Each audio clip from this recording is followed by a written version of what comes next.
Ecuador expuso su defensa el día de hoy ante la Corte Internacional de Justicia por el asalto a la embajada mexicana en Quito para arrestar al ex vicepresidente Jorge Glass. Lo vamos a analizar con René Betancourt, internacionalista.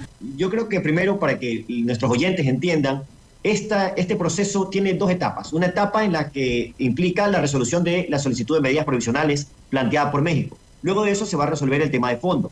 Y como bien dijiste, las medidas cautelares que ha pedido México son básicamente la protección del edificio donde opera la misión diplomática, donde opera la embajada, y la protección de las residencias de las personas que trabajaban en esa sede. Y también con ello de los bienes y los archivos que se encuentran en esa misión diplomática, lo cual no es nada descabellado, no es nada fuera del otro mundo.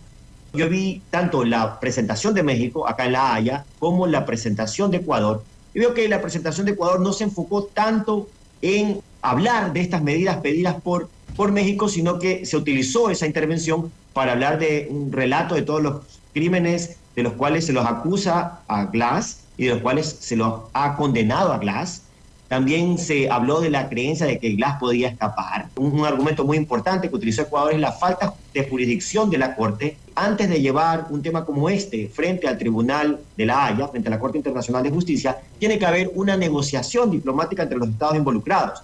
Mientras que México dijo que era imposible llegar a una negociación, puesto que las posiciones de Ecuador y México eran diametralmente distintas, Ecuador dijo pues que no había ni siquiera un amague de negociación para dar paso a la jurisdicción de la Corte. Sí. Mientras que Ecuador encuentra una justificación para allanar la embajada en el hecho de que ésta tenía una persona que estaba siendo perseguida por la justicia, México no encuentra ninguna excepción para que se allane una misión diplomática. Entonces, estamos frente a dos posturas, dos visiones que son claramente distintas. Y por eso se le pide a la Corte que dirima el tema. Ya creo que este pedido de medidas provisionales ha sido superado por los acontecimientos, porque Ecuador ya ha remitido a México una nota verbal en la que le da la seguridad que requiere México con respecto a la protección de la embajada y los bienes que se encuentran en la embajada.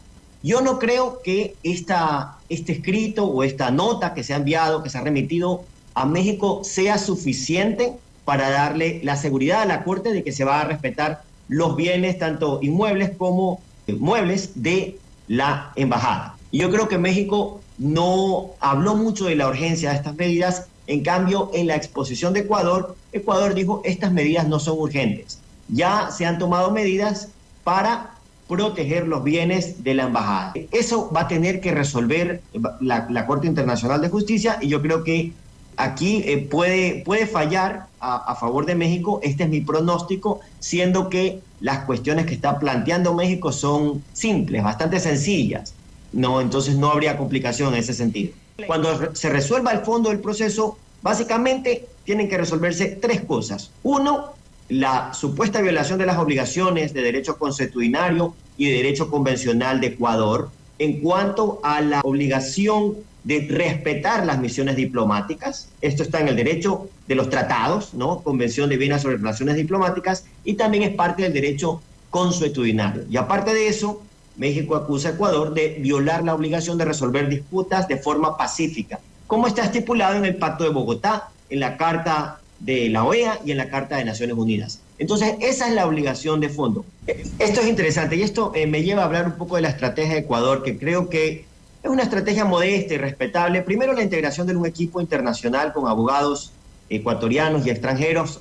Está el profesor Murphy, y como dije, está el señor Wood, está el abogado Terán, a quien conozco personalmente y es un profesional de primera, y eso es importante, la integración del equipo. Luego de eso tenemos la estrategia para hablar en palabras sencillas, de aguantar este tema, es decir, la demanda de México contra Ecuador, y lidiar el tema de la solicitud de medidas provisionales, y al mismo tiempo hacer una demanda. Esto no es una contrademanda, es una demanda nueva contra México por la violación, lo que alega Ecuador, es una violación de la Convención de Caracas prácticamente. Y esto es interesante porque de alguna manera Ecuador con esta demanda trata de nivelar la cancha, pero las obligaciones que son objeto de violación en ambas demandas son distintas. Mientras que México nos demanda por violar su sede diplomática, básicamente, nosotros demandamos a México por 5 cosas. Una,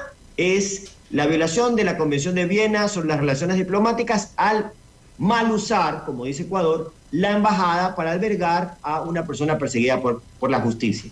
Violaciones de las convenciones de asilo, incluida la Convención de Caracas sobre el asilo diplomático de 1954, al otorgar el asilo a un individuo que está acusado por delitos comunes y que no solo está acusado, sino que ha sido condenado por tribunales ecuatorianos. Y también la violación de principios de igualdad soberana, integridad territorial y la no intervención. Este argumento de Ecuador de la violación del principio de la no intervención, para mí es un poco flojo, porque se acusa a México de violar el principio de no intervención al conceder el asilo a Glass y también luego de escuchar las declaraciones del presidente López Obrador sobre las elecciones de Ecuador, que fueron, digamos, un poco fuera de lugar las declaraciones, pero esto no implica una intervención. Pero básicamente esta es la postura de Ecuador y esta es la estrategia que ha utilizado, ¿no? Otros abogados entendidos en la materia hubieran planteado que Ecuador se allane al pedido de medidas provisionales planteado por México y que ya no haya necesidad ni siquiera de llevar adelante una audiencia, sino que se allane completamente al pedido de medidas cautelares. Pero esta no fue la posición de Ecuador, sino que no solo habló del tema de fondo, sino que también cuestionó la jurisdicción de la Corte Internacional de Justicia. Yo sí creo que aquí el timing es importante, la línea de tiempo, porque esta misma demanda que presentó Ecuador contra México sobre la violación de la Convención de Caracas y los otros temas que he mencionado, la pudo presentar antes del allanamiento de la embajada. Entonces, ¿por qué lo estamos haciendo después de haber violado el derecho internacional? Lo cual nos pone en una situación de un poco reactiva o estar a la defensiva cuando pudiéramos tener una posición aún mejor. Yo quiero ser bastante categórico en esto. Es claro cuál es el caso de México contra Ecuador, ¿no? La Corte, digamos, tiene un trabajo bastante sencillo porque hubo una violación del derecho internacional. De hecho, cuando se mostró acá en la Corte Internacional de Justicia el video del allanamiento de la embajada, lo que le siguió a la presentación de ese video fue un profundo silencio en el salón donde estaban los jueces. Fue bastante dramático la presentación del video. Es evidencia de que irrumpimos en una institución, en un edificio diplomático de manera violenta. Ahora, en el caso de Ecuador, el caso que tiene Ecuador contra México, que es el mal uso de la embajada y de la violación de la Convención de Caracas al otorgar asilo, es un caso más difícil de probar para el Ecuador. Muchas de las cosas que se dicen, por ejemplo, que el ex vicepresidente Glass estaba a punto de escapar, o que México había pedido primero 2 aviones para que salga la embajadora con su delegación, sin explicar cuál es su delegación, y luego hubo un cambio de que ya no iban a ser 2 aviones, sino que iba a salir un avión comercial, porque esto lo dijo Ecuador en audiencia. Dijo, bueno, esa delegación seguramente, Jorge Glass era parte de esa delegación que pretendía salir con la embajadora en uno de esos 2 aviones. Bueno, eso es algo que Ecuador cree, es una creencia, pero va a ser muy difícil demostrar. No sé qué herramientas, por lo menos no lo he visto en los documentos que ha presentado Ecuador, qué herramientas utilizará para demostrar que estaba a punto de escaparse el ex vicepresidente y que esta era una situación excepcional. Aún así, esta fuera una situación excepcional, la inviolabilidad de las misiones diplomáticas es un absoluto en el derecho internacional. No dice la Convención de Viena de Relaciones Diplomáticas, esto lo podemos relativizar, hay excepciones. En estas situaciones se puede violar las misiones diplomáticas. No lo dice en ninguna parte, ni tampoco lo dice el derecho consuetudinario, todo lo contrario. La práctica estatal y la opinión legal de los estados que forman parte de la comunidad internacional se encamina, tiende a establecer que las misiones diplomáticas son inviolables. Este es un absoluto, el cual hemos faltado y bueno, estamos en esta situación y ahora tenemos que lidiar con ella. Tal vez como abogado yo hubiera utilizado o hubiera preferido una estrategia distinta, pero bueno, hay que hacer lo mejor que podamos en la situación en la que estamos, ¿no? En realidad no es tanto la parte económica o la sanción financiera que puede sufrir el Ecuador, sino más bien el efecto que tiene esto sobre la reputación de Ecuador. Entonces yo creo que la estrategia de México ha sido jugar un papel bastante activo, acudir a todos los foros que ha podido, a la CELAC, a la OEA, a las Naciones Unidas, para que se condene a Ecuador, ¿no? En ese sentido, México ha sido, digamos, tal vez más activo que Ecuador. Y ahora ahí es importante distinguir entre los órganos multilaterales que tienen un carácter político, como la OEA, que puede tener una resolución, pero es una resolución política, ¿no?, de un órgano jurisdiccional, como lo es la Corte Internacional de Justicia, que va a decidir, y va a decidir, en el caso de México contra Ecuador, que Ecuador efectivamente violó el derecho internacional al irrumpir en una misión diplomática que goza de esta inviolabilidad, ¿no? Esto es clarísimo. Y eso tiene un efecto reputacional, ¿no? ¿Cómo reparamos esto? Bueno, de cara al futuro, vemos que México tiene una elección, ¿no? Y este tema con Ecuador está siendo también utilizado para afectar de alguna manera la percepción de ese electorado en México. El presidente Obrador tiene que mostrarse como un líder, y su partido tiene que mostrarse como un partido fuerte, ¿no?, que está reaccionando contra un hecho en contra de la nación, y no podría ser de otra manera de cara a una elección. Pero esperemos que luego de esa elección el tema un poco se diluya y podamos llegar a una situación como la que ocurrió con Colombia cuando hubo la incursión de Angostura. Ni siquiera se resolvió el tema de fondo, porque los estados pudieron dialogar y llegar a un arreglo. Esa sería la mejor salida para Ecuador eventualmente de cara al futuro. Un poco ahorita los ánimos están, digamos, caldeados, pero con el paso del tiempo eso se va a bajar, van a tener una elección, va a haber otras cosas que van a ser más primordiales en la agenda de México y la agenda de Ecuador también, y ahí vamos a poder negociar de mejor manera, y espero que el gobierno de Ecuador utilice los mejores profesionales para llevar adelante estas negociaciones y salir avante, que es lo que queremos todos los ecuatorianos. Claro. Vemos muchas personas que están opinando sobre el tema, pero pocos se refieren a la jurisprudencia internacional que existe. Un caso análogo en el que se irrumpió en una embajada es el caso de Irán, ¿no? Irán tiene un caso que se llama el caso de los rehenes de Irán, ¿no? En ese caso, Irán dejó que estudiantes que estaban protestando, manifestándose en la calle, entren a la embajada de Estados Unidos en Teherán y se tomen la embajada y tomen rehenes.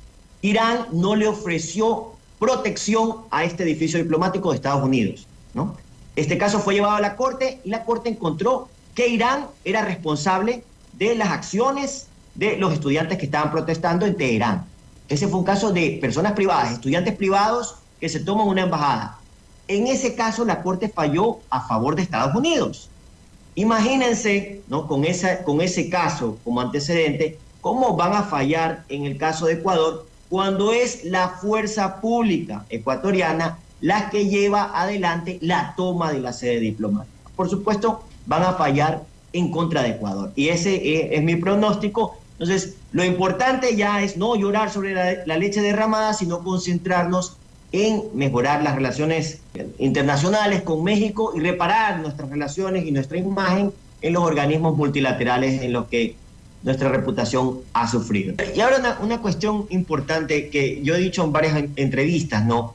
No podemos tener una diplomacia reactiva, ¿no? Nosotros hemos escuchado muchas veces desde autoridades del gobierno que se condena a que México intervino en nuestros asuntos, primero al conceder el asilo a una persona perseguida por la justicia. Y quiero decir esto claramente: toda persona que recibe el asilo, o normalmente una persona que recibe el asilo o que busca el asilo, es perseguida por la justicia, y normalmente se tratan de delitos comunes, ¿no? Y esto no tiene nada que ver con ser de derecha o de izquierda. Podemos ver personas que han pedido asilo, que han estado buscando asilo en los dos espectros, ¿no?, de la política regional. Fidel Castro en su momento buscó asilo en la Embajada de Colombia, Manuel Noriega en su momento, Hugo Chávez han buscado asilo, ¿no?, Hernán Siles Suazo y una serie de personajes que han buscado asilo. La prerrogativa de conceder el asilo y de analizar si la persona que está solicitándolo es perseguida políticamente o no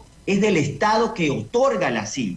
Esto está claramente detallado en la Convención de Caracas. Esto es ley para Ecuador. Esto constituye el Estado de Derecho para Ecuador. Ecuador aceptó esas condiciones. Antes teníamos una convención, que es la Convención de La Habana de 1928, que no tenía esta salvedad, ¿no? Y por eso tenemos el caso Haya de la Torre, que ha sido referido por muchas personas en otras entrevistas, que pasó mucho tiempo en una embajada en Perú, ¿no? En la embajada colombiana. Ahora, hay esta salvedad, hay este párrafo en la Convención de Caracas que dice que esa prerrogativa es del Estado que le otorga el asilo.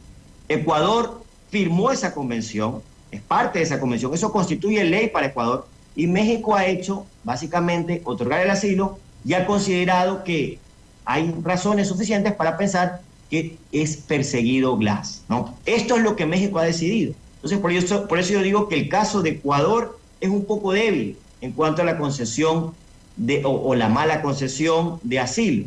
Y México en ese sentido tiene un caso que es bastante claro, que es la violación de la embajada en Quito, ¿no? Es bastante claro, no hay una discusión, no hay tantas zonas grises como sí las hay en el caso planteado por Ecuador. Pero como estrategia me parece interesante y respetable esto que ha planteado Ecuador, ¿no? Defendernos en este caso, pero al mismo tiempo contraatacar con otra demanda.